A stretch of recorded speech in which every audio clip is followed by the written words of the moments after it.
Adrian Cole had learned to compartmentalize a lot of things during his 18 months on Bastion 9. The screaming of soldiers dying from wounds he couldn't fix fast enough. The smell of cauterized tissue that permeated the medical bay. The way his hands shook after particularly bad shifts until he drank enough coffee to steady them. What he hadn't learned to compartmentalize was the specific expression people got when they were dying and knew it. The clarity, the resignation, the quiet plea in their eyes for someone to tell them it was going to be okay even when everyone knew it wasn't.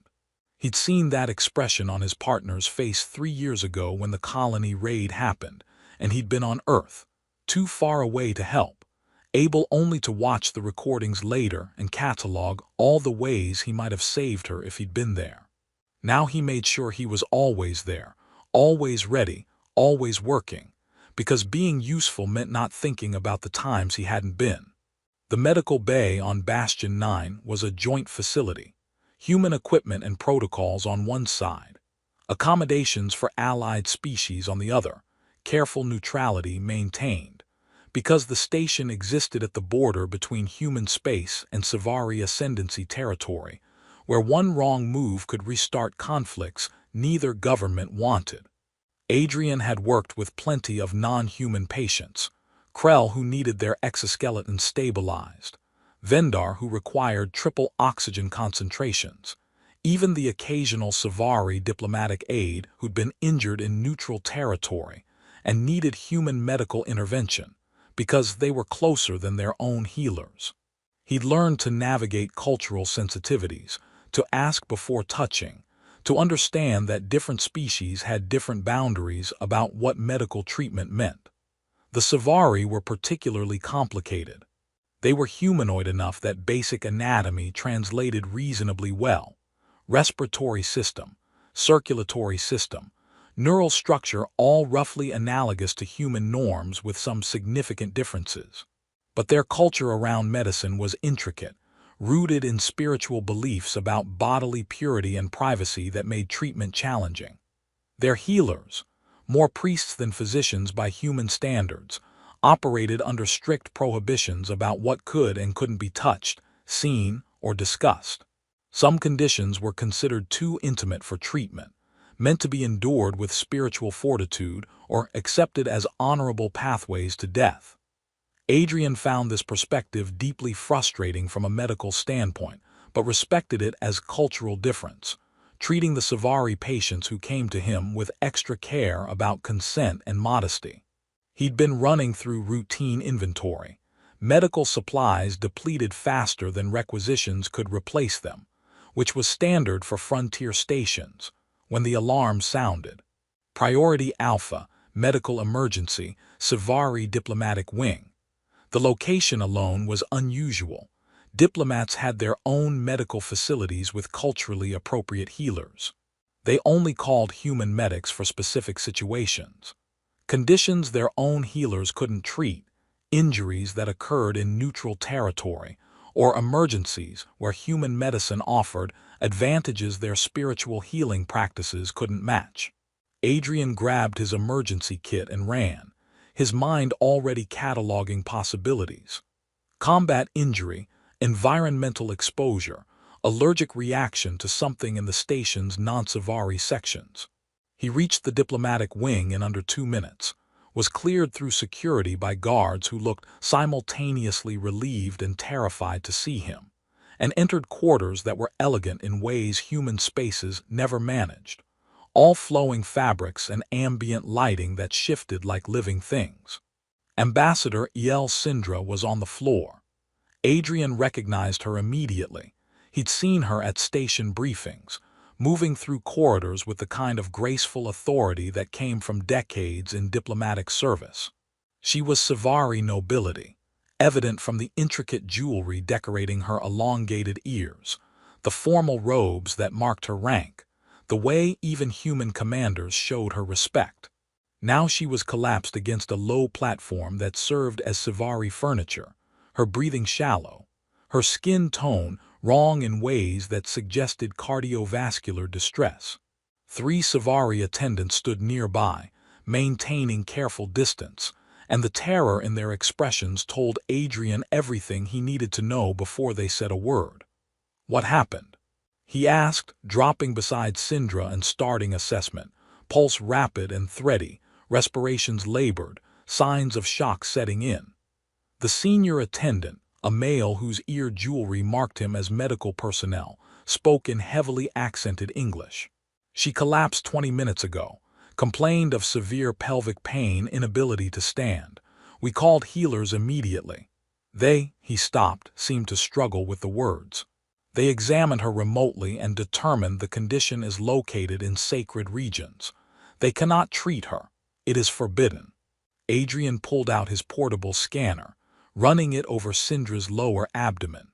The readout made his stomach drop. Vascular clot, significant, positioned in the pelvic venous system. Probably formed due to long-term null-gravity exposure combined with genetic predisposition, now blocking blood flow enough to cause the shock symptoms he was seeing. Treatable with immediate intervention. Fatal if left untreated for much longer. "She needs emergency treatment now," Adrian said, already preparing medication. "Thrombolytic therapy to dissolve the clot, ultrasound-guided to ensure we're targeting the right area.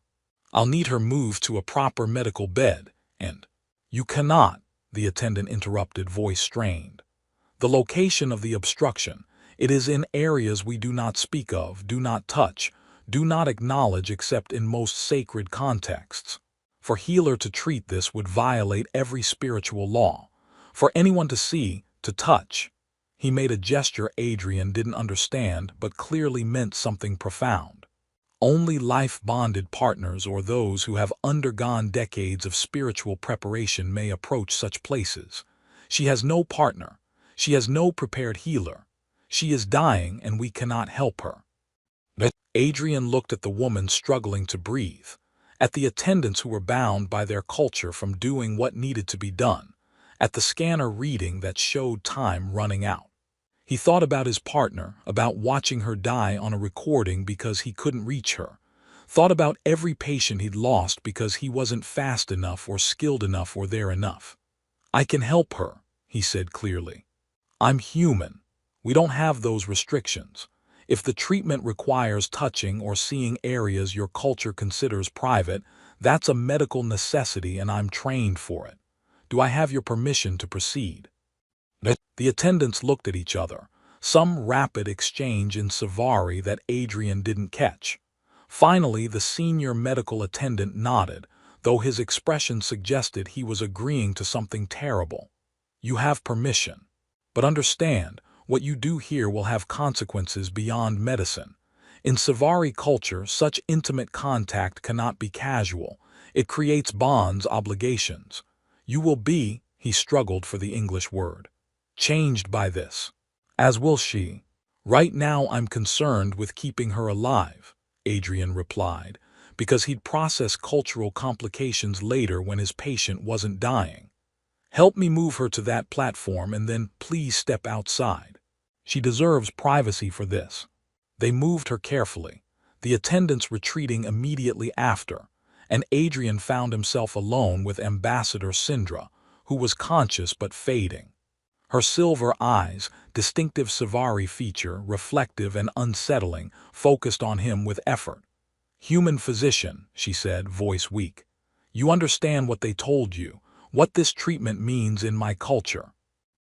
"I understand it's complicated and that we'll deal with complications after you're not dying," Adrian replied, prepping the ultrasound equipment. "Right now I need you to stay with me, stay conscious if you can, and let me work. I'm going to explain everything I'm doing, and if you need me to stop at any point, you tell me. Understood?" She managed something that might have been a nod. "Proceed." Adrian worked with the focused intensity that came from years of emergency medicine, administering thrombolytics while using ultrasound to guide the medication precisely to the clot's location. The procedure required physical contact in areas that Savari culture clearly considered sacred: pelvic region, lower abdomen, areas he'd treat without hesitation on a human patient, but which clearly carried profound cultural weight here. He narrated everything as he worked, keeping his voice calm and professional, treating her with the same careful respect he'd give any patient in vulnerable circumstances. "You're doing great," he said as the medication began working, the clot slowly dissolving on his scanner display. "Blood flow is improving. Pain should start decreasing soon. Just keep breathing for me." Syndra's breathing was already steadying, color returning to her skin as circulation normalized. She watched him throughout with those silver eyes, and Adrian couldn't read the expression. Pain still, obviously, but also something else. Trust maybe, or recognition. The procedure took an hour. When it was done, the clot was gone, her vitals had stabilized, and she'd recover fully with appropriate follow-up care. Adrian cleaned up his equipment with practiced efficiency, preparing discharge instructions in his head. She'd need monitoring, probably anticoagulation therapy for a while, lifestyle modifications to prevent recurrence. "You'll need follow-up in 72 hours, he said, running one final scan to confirm success. "And we should discuss prevention strategies because of the factors that caused this."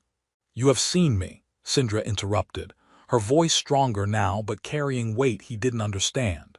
"Touched me, saved me in my most vulnerable moment." She pushed herself more upright, wincing slightly but managing it. "By the laws of my people, you have invoked the right of intimacy. Do you understand what that means?" Adrian, exhausted from the intensity of the procedure and focused on medical protocols, answered honestly. "Not really. I was treating a medical emergency. I'm glad you're going to be okay, and we can discuss whatever cultural protocols I should have followed differently. But right now, I just need to make sure you're stable and—" "Stop," she said gently, and something in her tone made him stop moving, stop talking, just look at her.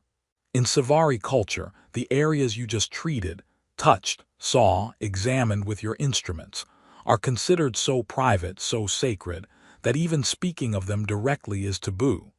Only life-bonded partners may share such intimacy, or healers who have spent decades in spiritual preparation specifically for these situations.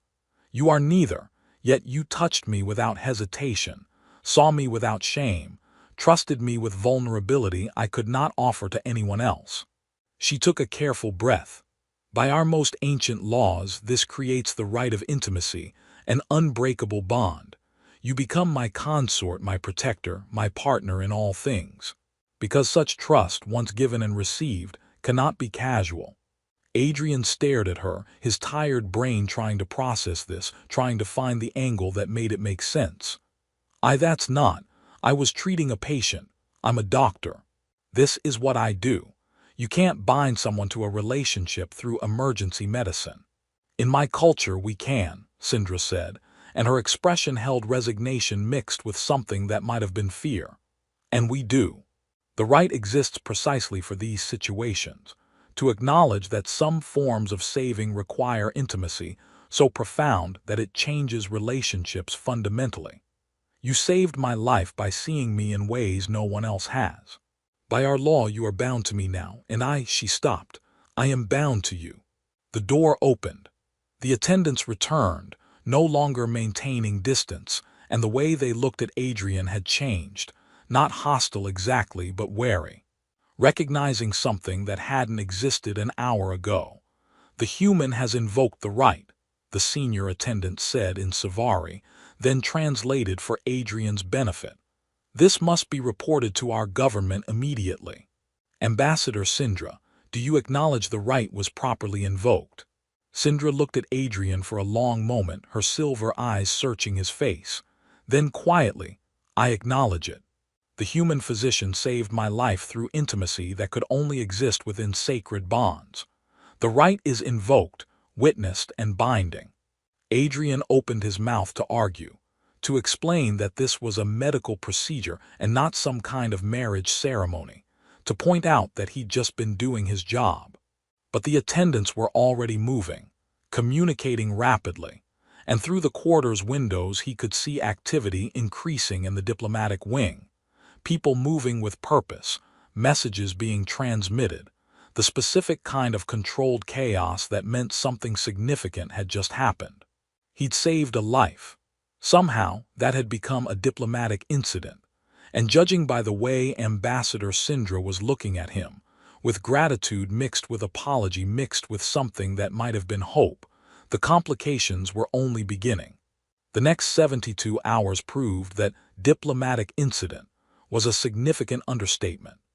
Adrian was pulled into no fewer than 8 meetings with human command, each one featuring increasingly agitated officers trying to understand how their trauma surgeon had accidentally bound himself to a high-ranking Savari diplomat through medical treatment. The explanations got repetitive. Yes, he'd treated a vascular clot. Yes, the location required intimate examination. No, he hadn't known about the right of intimacy. Yes, he'd do the exact same thing again because letting someone die to avoid cultural complications wasn't medicine. It was malpractice. Commander Wei, the station's ranking military officer, looked like she'd aged a decade. Dr. Cole, I understand you were acting under medical necessity, but you have to understand the position this puts us in. The Savari government is currently debating whether the right was legitimately invoked, with factions arguing that you couldn't have created a valid bond because you didn't understand what you were doing. So it's invalid, Adrian said, trying to find the angle that let him return to work. Cultural misunderstanding, easily resolved.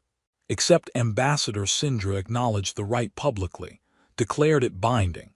And now her government is split between traditionalists who say a human consort is impossible, and progressives who say refusing the right dishonors her vulnerability. Wei pulled up holographic documents covered in Savari script. Do you know what the right of intimacy actually entails? I'm getting a crash course, Adrian replied dryly, because he'd spent the past 2 days reading every cultural document he could access. The rite was ancient, predating Savari space travel, rooted in a society that considered certain parts of the body so private that even medical treatment required spiritual preparation. To allow someone to see and touch these areas created obligation, acknowledging that such vulnerability could only be shared with those worthy of absolute trust. Historically, it was invoked between lovers formalizing relationships, or in rare emergencies where spiritually prepared healers treated conditions that required intimate access. But never, in thousands of years of recorded history, by an outsider who didn't understand the cultural weight of his actions. The political implications are significant, Wei continued. Ambassador Sindra was being positioned for a marriage alliance with House Keyleth, one of the most powerful noble families in Savari territory. That alliance would have secured resource-sharing agreements we've been negotiating for years. If she's bound to you instead, then those negotiations fall apart and I'm the reason, Adrian finished. I get it, but I was treating a patient who would have died without intervention. What was I supposed to do? You were supposed to, Wei stopped, ran a hand over her face. I don't know, this situation isn't in any manual, but you need to be prepared for what comes next. The Savari government is sending a delegation to assess whether the rite should be honored or dissolved. And there are factions who would prefer it dissolved before you can formalize the bond. Formalize? The rite creates preliminary obligation, Wei explained. But it must be ratified through ceremony within a specific time frame, or it becomes void. You have approximately 10 standard days. If you refuse to ratify, the bond dissolves. Ambassador Sindra returns to her political marriage negotiations, and we all pretend this never happened. If you accept, she looked at him steadily. If you accept, you become consort to Savari nobility, subject to their cultural obligations, and both our governments spend the next decade negotiating the legal complications.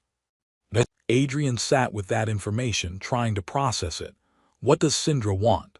She hasn't said publicly, but my understanding is that she's being pressured heavily to request dissolution, to declare the rite was invoked under duress and doesn't represent genuine choice. Was it under duress? She was dying.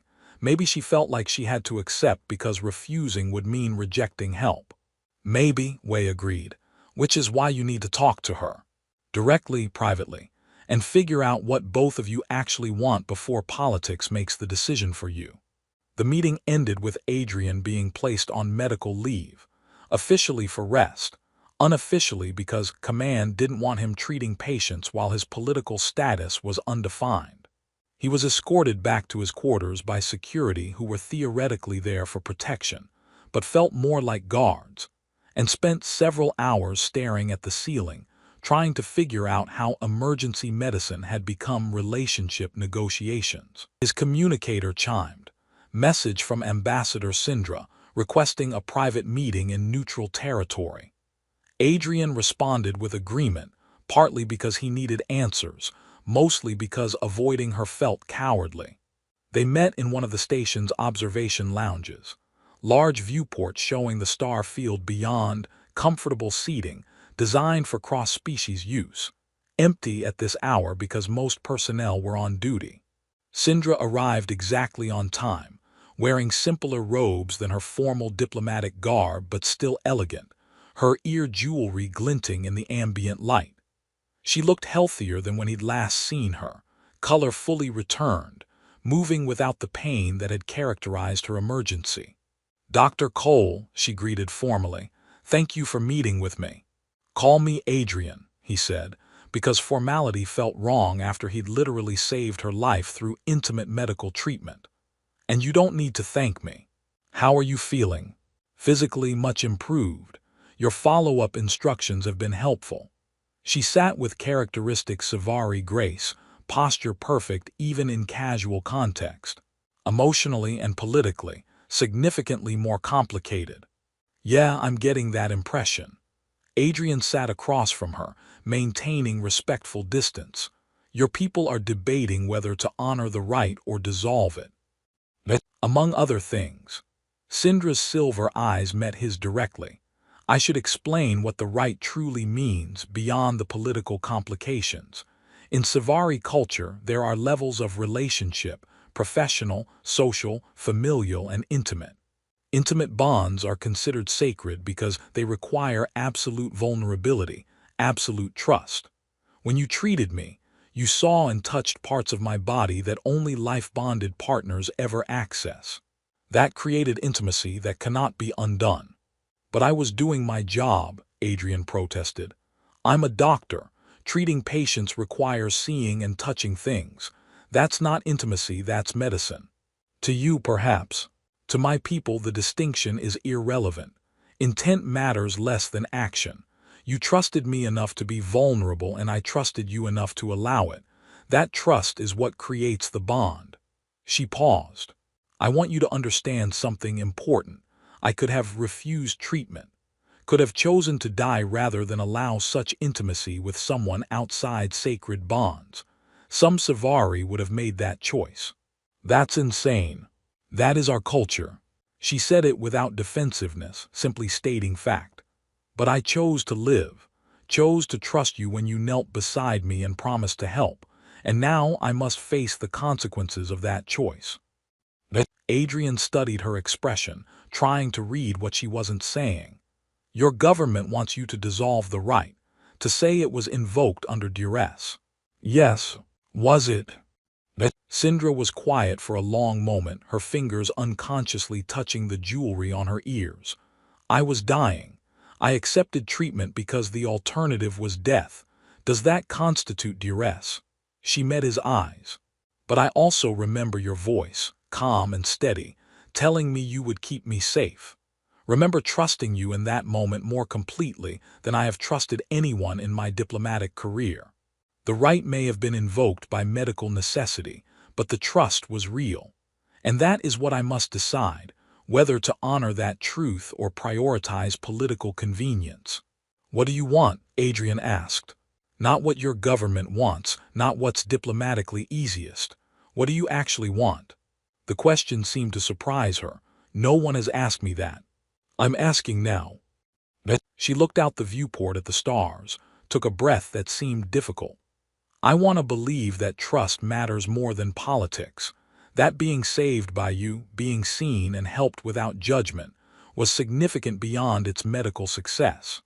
I want the right to be real rather than just cultural obligation.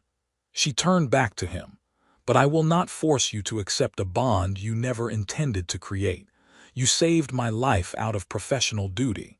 Asking you to become my consort because of that would be, she searched for the word, unfair. So you're offering me an out, Adrian said slowly. A way to dissolve the right, let you return to your political marriage, and pretend this never happened. I am offering you a choice, Sindra corrected. The same choice I had when you offered treatment, accept with all complications, or refuse and face different consequences. Before Adrian could respond, the station alarms blared, not medical emergency, but security alert. His communicator exploded with notifications, and through the observation lounge's windows he could see emergency teams mobilizing. Commander Wei's face appeared on his comm screen. Dr. Cole, there's been an explosion in Medical Supply Depot 7. Preliminary assessment indicates deliberate sabotage. You were scheduled to inventory that depot this evening. Adrian felt cold spread through his chest. I was pulled off duty this morning, medical leave. Which probably saved your life, Wei said grimly. Someone targeted that location knowing you'd be there under normal circumstances. We're locking down the station and beginning investigation. Get to secure quarters immediately. The comm cut off. Adrian stood slowly, trying to process what he just heard, trying not to think about how close he'd come to being in that depot when it exploded. Sindra stood as well, her expression tight with something that might have been fury. This is House Keyleth, she said quietly. The noble family I was meant to marry. They want the right dissolved so the alliance can proceed. And the simplest way to dissolve it, she stopped, silver eyes fierce. The simplest way is to ensure you are not alive to ratify it. Adrian's mind caught up with the implications. If I die before the ceremony, the rite becomes void. Yes, and I return to being available for political marriage.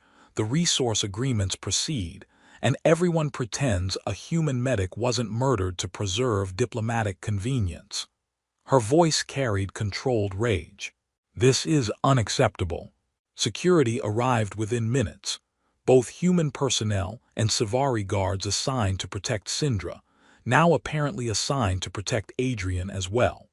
They were escorted to secure quarters in the diplomatic wing, rooms designed to withstand significantly more than explosions.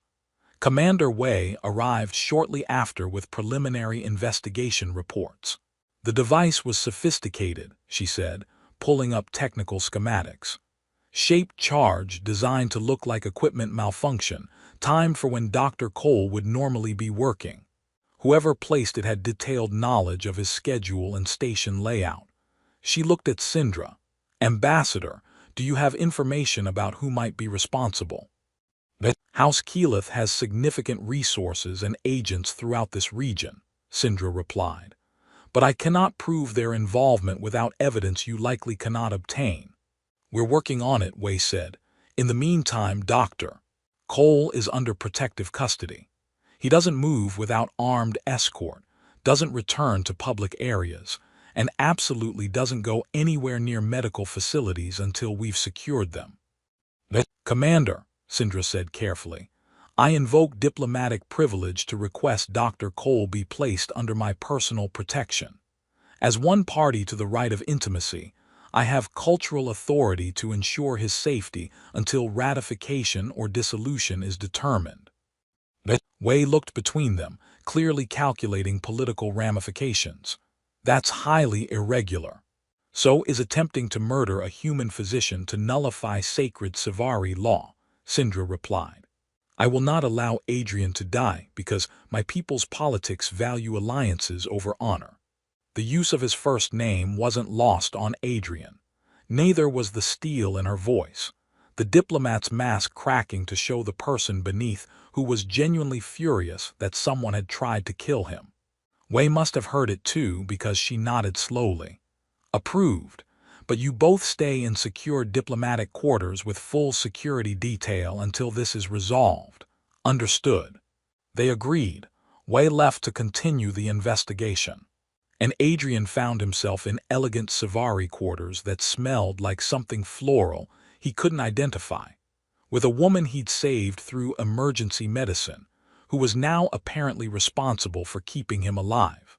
"I'm sorry," Sindra said after a long silence.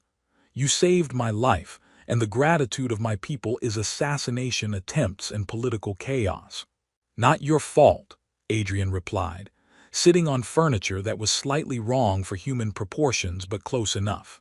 "You didn't ask to have a medical emergency, and you didn't ask for your culture to have incredibly complicated intimacy laws. No, but I did ask you to treat me, trusted you with vulnerability that created this bond." She sat across from him, and the diplomatic composure was gone entirely, replaced by exhaustion and genuine fear. "I have been a diplomat for 23 years by your calendar. I have negotiated treaties, prevented conflicts, represented my people across dozens of worlds. And I have been alone for all of it, respected but not known, trusted with politics but not with genuine connection. When you treated me, when you spoke to me like a person rather than a political function, I felt seen in ways I had forgotten were possible." Adrian heard the loneliness in her voice, recognized it because he'd been carrying the same thing since his partner died. "So the right matters to you, not just politically but personally." "Yes," she said quietly, "which is why I cannot ask you to accept it. You saved me out of professional duty. Binding you to my life because of that would be using your compassion against you. And I will not do that, even if dissolving the right means returning to isolation I have accepted as the price of service." "What happens if we dissolve it?" Adrian asked, "specifically to you." Sindra was silent for a moment. "I return to marriage negotiations with House Keyleth. The alliance proceeds. Resource agreements are signed. Politically, everything returns to how it was meant to be." She paused. "Personally, I spend the rest of my life knowing that the one time I trusted someone completely, I had to pretend it didn't matter.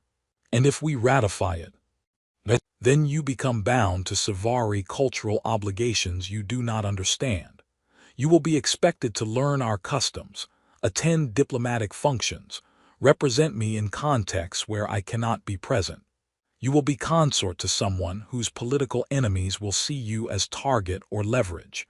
Your medical career will be complicated by the fact that your partner is Savari nobility." She met his eyes.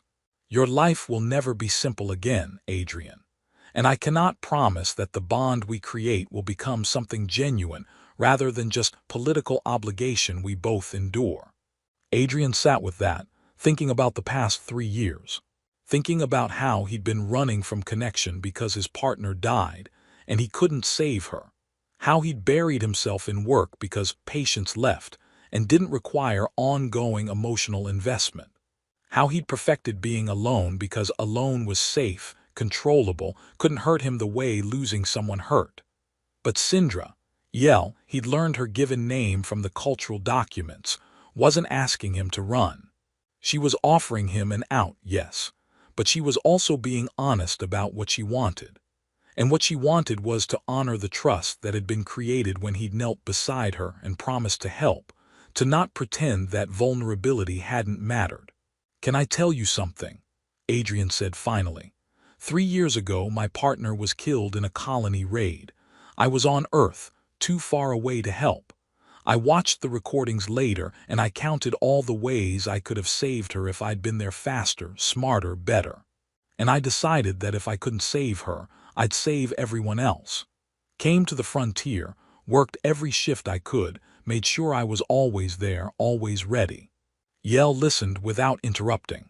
"But I didn't let anyone get close," Adrian continued. "Because patients leave.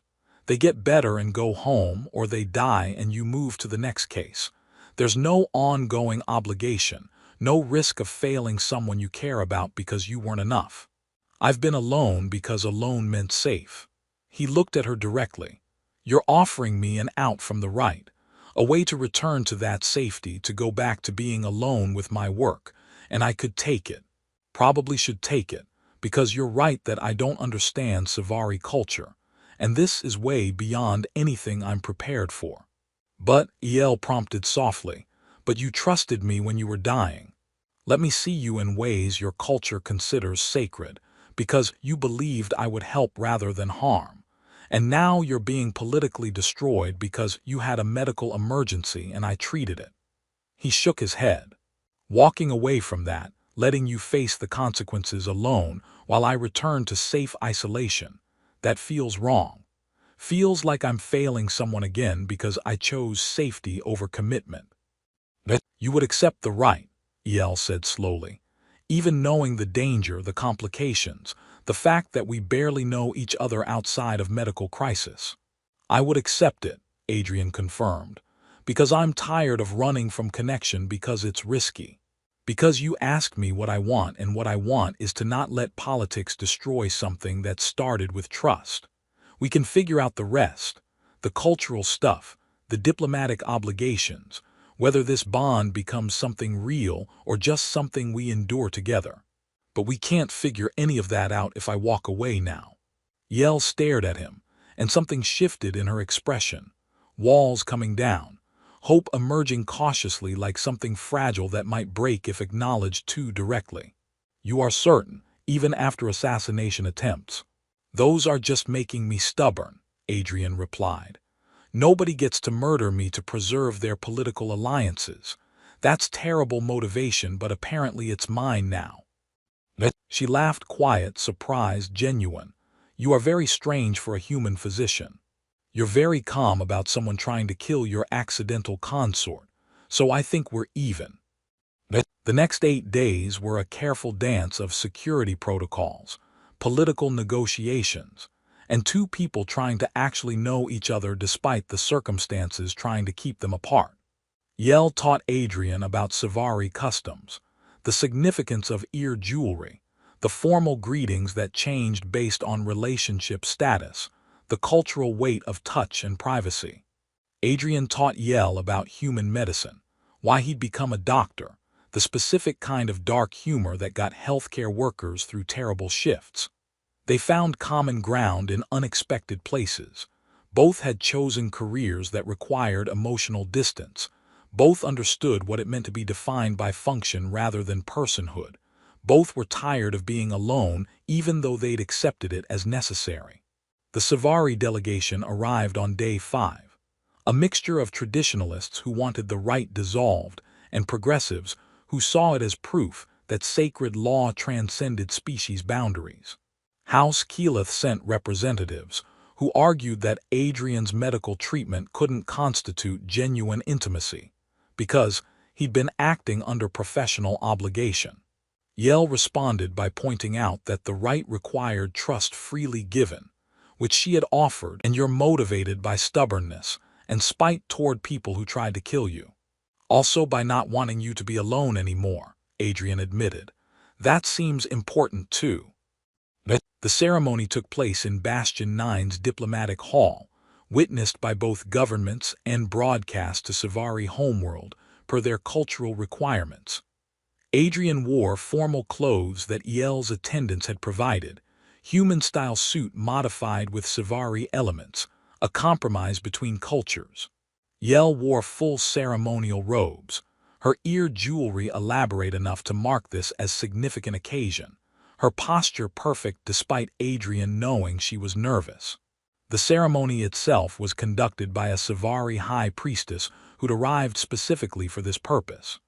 It was formal, ritualistic, heavy with cultural significance Adrian only partially understood.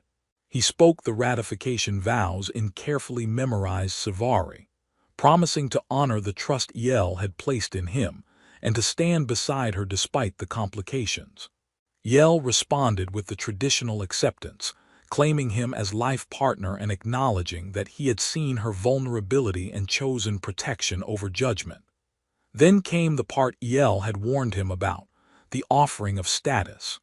She removed the most elaborate piece of jewelry from her ears, a cuff that marked her ambassadorial rank, and held it out to him. "In Savari tradition," she said in English for human witnesses, "offering your status marker to your consort represents ultimate trust, that they will honor your position even when you cannot. Adrian Cole, will you accept this trust?" Adrian took the jewelry carefully. "I will, and I promise not to lose it or accidentally trade it for coffee." Several Savari looked scandalized. Yell smiled, really smiled, the diplomat's mask falling away completely. "Your humor is inappropriate and I appreciate it." The priestess declared the right ratified, the bond recognized under Savari law and acknowledged by human authorities. The witnesses responded with formal acknowledgement, respectful if not entirely enthusiastic from all parties. And it was done. Adrian stood there holding jewelry he didn't know how to wear, bound to a woman he'd saved through emergency medicine, surrounded by people still debating whether this was diplomatic breakthrough or cultural disaster. And somehow it felt right, felt like choosing something instead of running from it. The reception afterward was brief, formal congratulations, messages of support mixed with skepticism, political analysis about what this meant for human-Savari relations. House Keyleth's representatives left without comment, which everyone agreed was probably threatening, but at least not immediately violent. Finally, they returned to their shared quarters, officially permanent now, with Adrian's belongings moved from his old medical bay housing. Yell removed her ceremonial robes piece by piece, the careful ritual of someone exhausted by formality and ready for comfort. "So," Adrian said, setting her status jewelry carefully on a table, because it seemed like the kind of thing that shouldn't be casually dropped. "We're life-bonded, consorts, partners under sacred law." "Yes," Yell confirmed, sitting with a sigh that suggested relief. "How do you feel about that?" "Uncertain, hopeful. Aware that we just committed to something neither of us fully understands." He sat beside her, maintaining respectful distance, "but also glad we didn't let politics decide for us."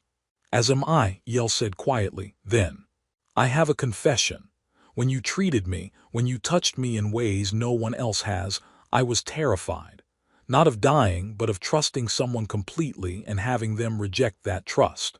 When you accepted the right, when you chose to honor the bond despite every reason to refuse," she stopped, seemed to struggle with the words. "It mattered more than I knew how to express." "I'm glad," Adrian replied. "And I'm going to need a lot of help figuring out how to be a proper Savari consort, because I'm definitely going to insult someone important by accident within the next week." Yell actually laughed, "Undoubtedly. But I will translate your insults into something diplomatically acceptable. That is what partners do." They sat together in the quiet, two people from different worlds who'd been bound by medical necessity and chose to make it something more. They didn't know if it would work, if emergency medicine could transform into genuine partnership, if cultural differences could be bridged through mutual respect and determination. But they were willing to try. And sometimes Adrian thought that willingness was enough to start something worth keeping. "Hey, Yell," he said after a while. "Yes. Thank you for trusting me. Even though it was medically necessary and culturally complicated and politically disastrous." She turned to look at him, silver eyes reflecting the ambient light.